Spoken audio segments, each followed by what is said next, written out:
Take two. Not that any of you care. Anyways, hello all, welcome to this. This is my Ring of Honor 10th anniversary, New Wolves Rising, whatever you want to call it, review. And also, but before we get to the review, I just want to, I want to add, because I did really want to do a preview video for this show, and I didn't get around to it. And so I want to talk about that. I also want to talk about something that Sanders Robin said on a video he did, where he was talking about the fact that, you know, that my passion for Ring of Honor isn't there anymore. And he was talking about a lot of other things, but that was one of the things he talked about. And he was comparing it to either 07 or, I think it was 07, especially Man Up, which, by the way, is probably one of the best shows I've ever seen in my life. So, you know, I think comparing that is a little unfair. But I would agree with that, to the point of that, you know, the same thing I've said on other videos, where, you know, when people talk about the talent not being there, and I agree, the talent isn't there, but I don't know where the talent is. It's not there. It's not anywhere. You know, you can't magically pop guys out. It doesn't quite work like that. And I think the guys that, to me, if you bring in, if you look at what people complain about when it comes to talent, if you bring in guys who, if you look around on the indies and you look at guys that are good on the mic, they're not necessarily the best in the ring, particularly the ROH style. And so people are going to shut all over them for that. Then you got guys who can work that style, but are sucky on the mic. And it's like, which do you want? What are you going to do? Type thing. And I would say I don't even think those guys are all, the guys that I've seen that I would even put in that category, I would say aren't all that good. There's only, you know, I've said this before, there's maybe 5 guys out there that I would say Ring of Honor that I could conceivably see them getting, and even those 5 guys, it's not a lot that they could get. So that's one issue I have. But as far as with, I've talked about that. But as far as that, that's why. And one of the things I would love to come on here and talk about the TV show pretty much every week, because really not enough people do, and I really do enjoy the TV show. I make it a point to watch it every week. It's harder for me to watch it, even though it is on here in Oklahoma City, where I live now. It's on, but the cable company I have, to get a DVR without having to pay a crap load of money a month for the DVR, and when I say crap, I'm talking like 20 extra bucks a month just for a DVR. You have to get their top tier package, which is, I'm not spending $200 on my cable. Sorry, and that's how much it is. I'm not gonna say what company it is, but that's what it is. And I'm not happy with them anyways. So I don't have a DVR. So, you know, either I have to come on here and I can download it, or I can just wait for it to show up on the website, which is usually what I do. I just wait for it to show up on the website, which usually I wind up, because then I have to wait. Then work becomes an issue, because since I've moved here, work is a much bigger issue than it was when I was living in Houston, and lots of other things. I just don't have the time that I once had when I lived in Houston. I just don't have it now. So it's harder for me to get things done, because really at the start of the year what I wanted to do was much of the same thing LV does. Monday I was going to be ROH TV show review. Tuesday was going to be Dragon Gate, Infinity review. Wednesday was going to be, trying to think now, I think Wednesday was going to be Florida Championship Wrestling review. Thursday was going to be Ring King, and Friday was going to be the NWA Showcase, or NWA Hollywood, whatever it is, show, which I think that's the only one LV doesn't review, and MB is on that show sometimes, so good for MB. He's actually gotten pretty good, by the way. Probably needs to watch some more Terry Gordy tapes, but that's beside the point. So anyways, so that was what I had planned on doing. I just haven't had time to do that. It's, you know, I mean, even like tonight watching I didn't even know if I was going to be able to watch the iPPV live. Since I've moved to Oklahoma City, I think I've only gotten to see one of the iPPVs live. There's some of the WWE pay-per-views that I've had to wait and either hope I can find a replay of them somewhere or something. I usually don't get to see them right away as they're happening. I don't get to see them live. So it's, you know, so that right there shows you I just have not had the time. And not having a DVR after having a DVR sucks, let me tell you. So, because I would love to come on here and talk about the Ring of Honor TV shows. I really do like it. There's things I don't like about it, and there's things which I think really do impact Ring of Honor, which one of the reasons why I liked the idea of them doing this show they did tonight, which was apparently an experiment to see if it would work. That's why it was $10. That's why it didn't get a lot of build, was because it was kind of, I don't want to say a last minute, but I don't think they figured they were going to do it until like a month before. So the last two Ring of Honor shows, I think, did have build for this show. That all said, there are things I don't like about the TV show. I do think that they need to feature more guys on the TV show. I do think that the production could probably be a little bit better. And I think, you know, I wish they could get the tapings turned around a little faster. I wish they could get them turned around more like, excuse me, like TNA does, where they could tape on a Saturday or a Sunday and have the show, you know, ready, at least for the first week, that next weekend. Because I believe it now, they tape the show, and then I don't think they showed the first tape show that they taped until for 2 weeks. And I think that already when you're taping 4 shows, I think that the show comes off somewhat stale at times. I think when I watched TNA, I thought TNA had that problem too. Often thought that by the time, because either when they did like 2 weeks of tapings, sometimes the second show would come off kind of stale, and if they did 3 weeks of tapings, I always thought the third show came off a bit stale. Maybe that was just me, but so when you're waiting that long, I think it comes off even more so. So I think, to me, that's an issue, and you know, so that's the problem. And of course, I've heard everyone and their brother talk about, you know, the DVDs and the house shows, which to me, you know, when Ring of Honor changed and went more towards a TV-based promotion, which they are, and Kevin Kelly talked about it tonight, and it's been reported that they're, you know, anywhere between, I think it's 750 to just over 1 million people a week are watching the TV show. So that's pretty good. Now, converting those people into paying customers, that's where the tricky part comes in. And how do you do that, particularly at live events? Now, to me, I think that this is just something I've noticed about pro wrestling for a while, and I think this is, you know, a problem I think even TNA has to an extent. And I used to bitch about TNA and the fact that, you know, they couldn't draw house shows and couldn't draw house shows.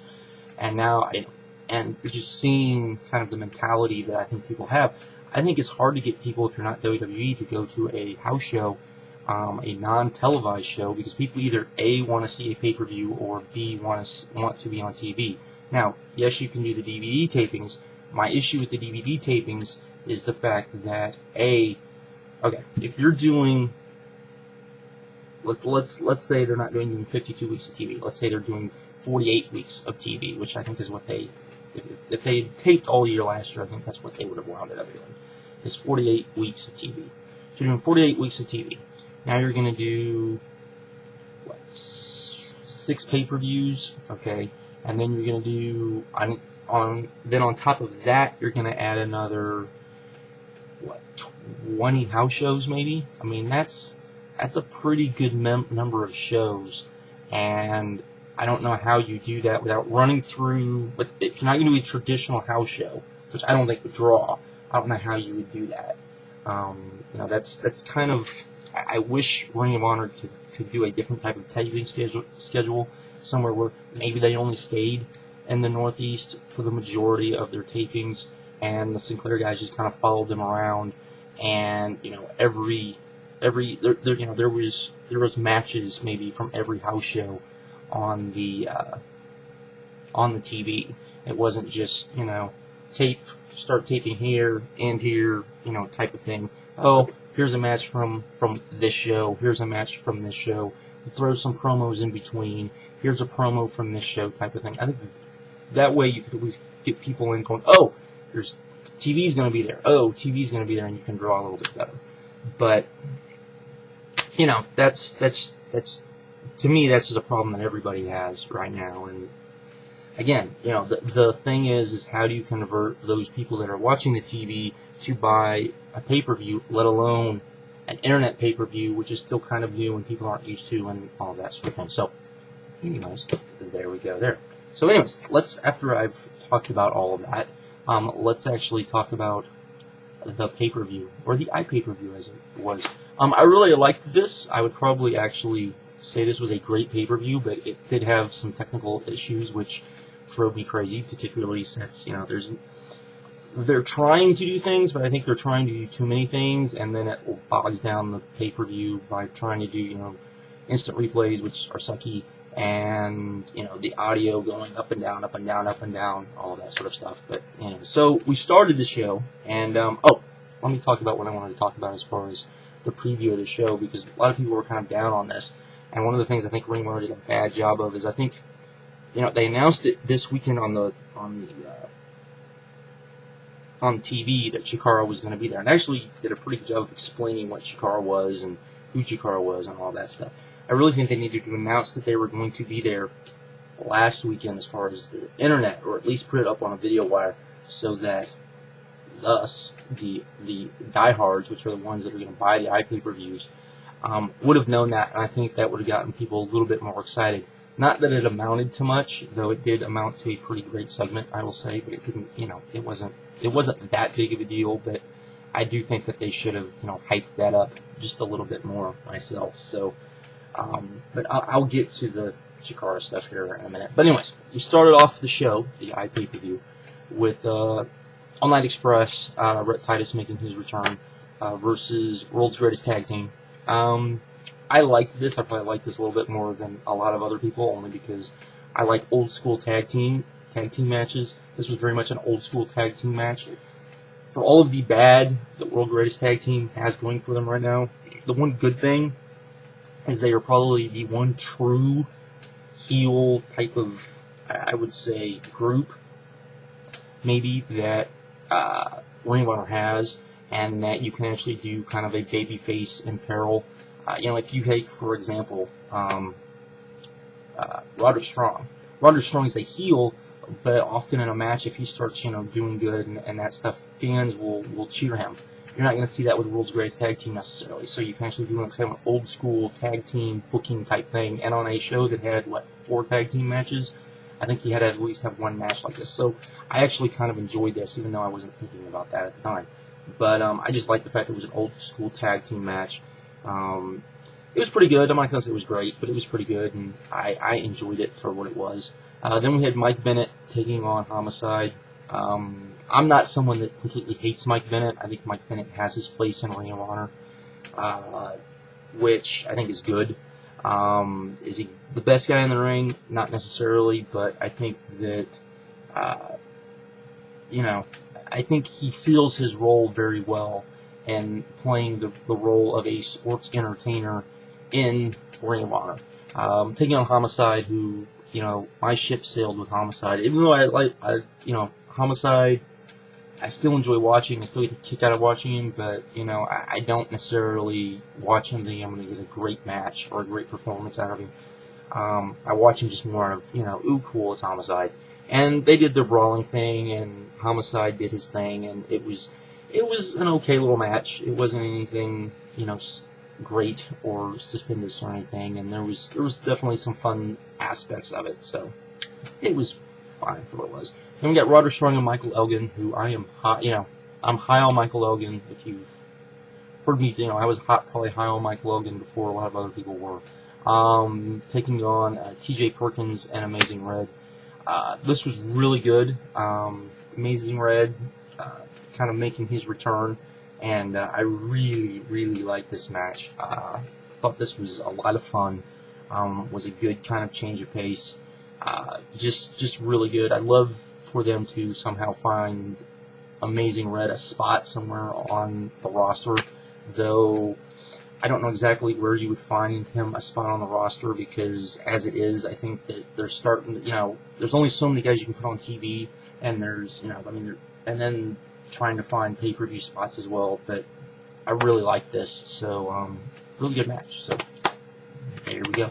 Then we had, Jay Lethal versus Ciampa, which was, it was going off pretty good, except that you could see it was going to go to a 15-minute time limit draw. It went to a 15-minute time limit draw. The kind of angle at the end was pretty good, I guess, where, the Embassy stole the TV championship, so we have that going. I like Ciampa. I think Ciampa has a good look. I think that he's a guy who's different, who you see, and you go, ooh, look, a different dude, because, you look at the main event, you had 4 guys that basically were 4 guys, 4 indie guys. Even though I loved the main event, but I'll get to that in a minute. Here's a guy that at least looks different, so there was that. Then we got the Young Bucks versus the Briscoes. Definitely not the best Young Bucks Briscoes match, but still pretty good. I mean, the fans weren't buying in that the Young Bucks were going to win this, so I was fine with the way this match went. Kind of put over the Briscoes. It was a nice, fun little match, and it was fine for what it was. Then we had Kevin Steen versus Jimmy Jacobs, and I really, really liked this match. I did. I thought this, for a hardcore match, I loved the storytelling. Started off with Steve Corino basically telling Kevin Steen the match was off. This wasn't what, it was a no DQ match. This isn't, him and Jimmy Jacobs had, put their evil ways aside, did the whole thing. He was talking to, Steen, and then Jimmy Jacobs put, looked like a chain, I think, around his hand, jumped, Kevin Steen, took off the coat he was wearing. Underneath, he was in complete Age of the Fall gear. Nigel sold this perfectly, explained for anyone who didn't know who the Age of the Fall, what the Age of the Fall was, why he was wearing this white coat covered in blood, and like 30 seconds, explained the whole thing, told you what you needed to know, maybe even less than that, and that this was on, that Jimmy Jacobs was back being the evil Jimmy Jacobs. It was a very good hardcore match, had a very good story, compellant to it, where they were talking about all of this, and you had Steve Corino even getting on commentary saying that, what was Jimmy doing, this, and the other. At the end, Jimmy took out the spike, tried to hit Kevin Steen, missed, then finally hit Kevin Steen with it. Then after he hit Kevin Steen with the spike, kept looking at it like, what have I done, what am I doing, what am I, this, dropped the spike, Kevin Steen picked up the spike, hit Jimmy Jacobs in the groin, it looked like, with it, and then killed him with an F5 onto 2 chairs, which looked absolutely nasty, stupid.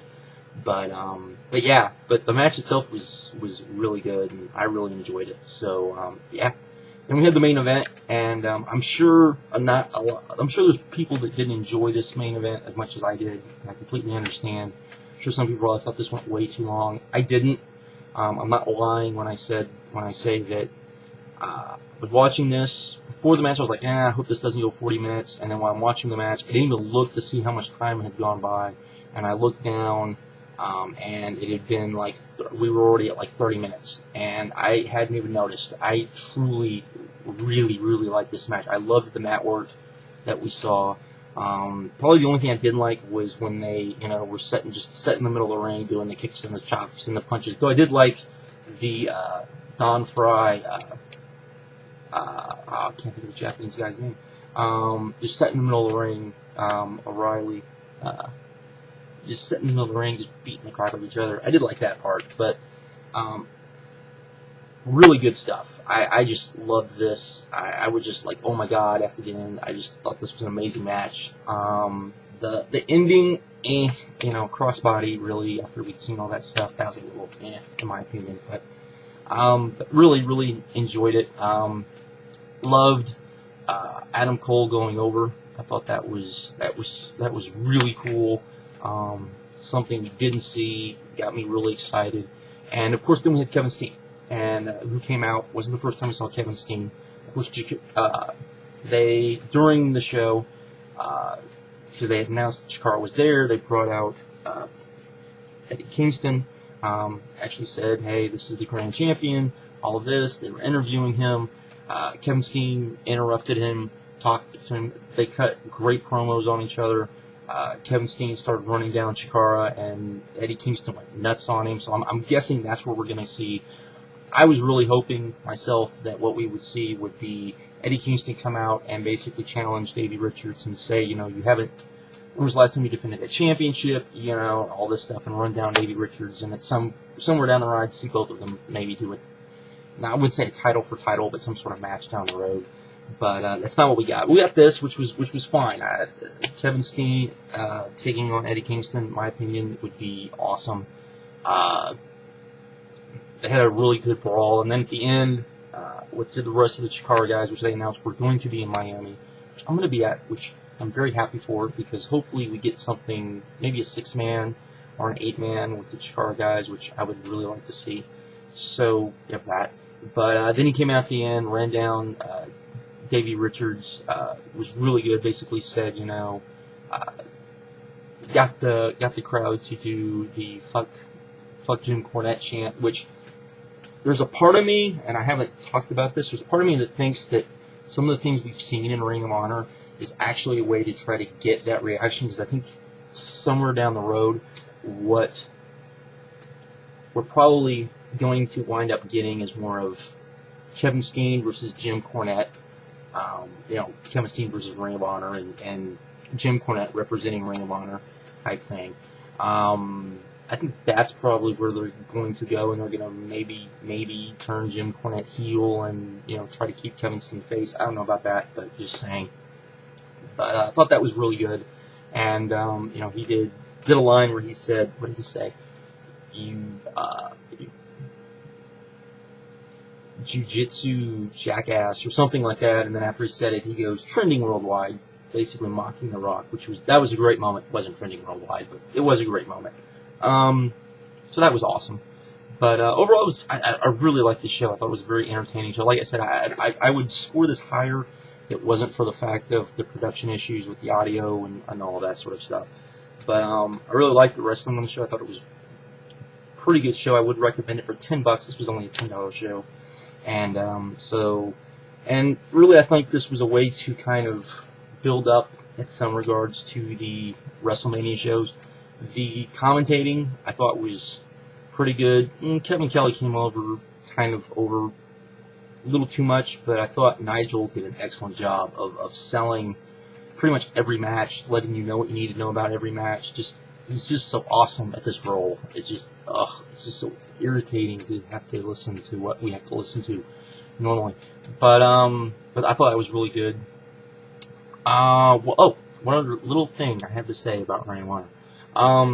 WrestleMania weekend, they announced that it would be Kevin Steen versus El Generico, I think night 1, and that scares me, and I will explain why. To me, in my mind, what I thought we would see would be El Generico basically gone until Kevin Steen won the title, and that's when El Generico would come back, and we would probably see El Generico and Kevin Steen at some point then, because to me, the only guy that Kevin Steen would be a true heel against would be El Generico. Seeing that at the Miami shows scares me in a couple ways, because maybe they're doing it as a test just to see if that's really going to work, but kind of worries me how they're going to use El Generico, because we haven't seen him. And to me, that's where I would like to see him, because I think that, to me, would be a money program. You don't have a lot of draws as far as a promotion the size of Ring of Honor anymore. I mean, the last guy like that was Joe. It was literally the last guy like that. And you haven't had a guy anywhere in the Indies that has been that kind of draw since then. But you have Kevin Steen, who I think is, I would say that, but he is at least a draw. I would say at least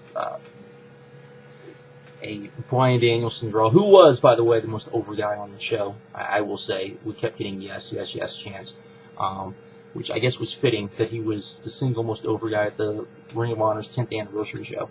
So I found that kind of cool too. But that is one thing that worries me, because I would have thought they would have held off on that match for a while.